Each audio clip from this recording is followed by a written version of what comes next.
The most concerning issue in 2018 for me would be the NAFTA negotiations because it's a really big topic right now for Canada, for our economy, and the entire economy of North America. Around 1/5 of our jobs depend on exports. Around 75% of our exports go to the US.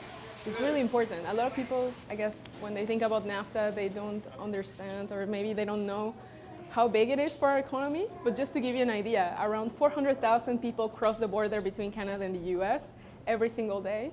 Around $2.4 billion worth of products cross the border between Canada and the US every single day. So it's a really important trade agreement for Canada. It's really important for our economy. I think Canada has been really open and creative at the negotiating table, and they have been working closely with the Mexican negotiating team. So I think that has been really important to keep the talks going. We'll see if they'll be able to meet the March deadline, but I think Canada's role has been key in keeping the talks going.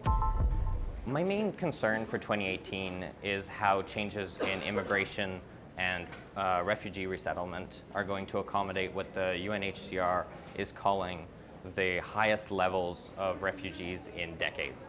So this is a major issue on the global context because we have massive influxes of refugees in a lot of countries, 80% of which are going to developing countries and neighboring regions. The burden of refugees does need to be shared to a certain extent. It cannot fall solely on these developing countries, especially in the Middle East right now with Syria and Iraq, and one of the most devastating human-made crises of our time is probably Yemen.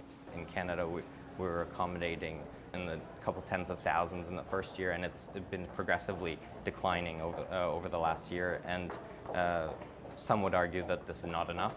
Others would argue that we need to focus on economic migrants. That debate is still ongoing, and it will forever be striking that balance that is necessary.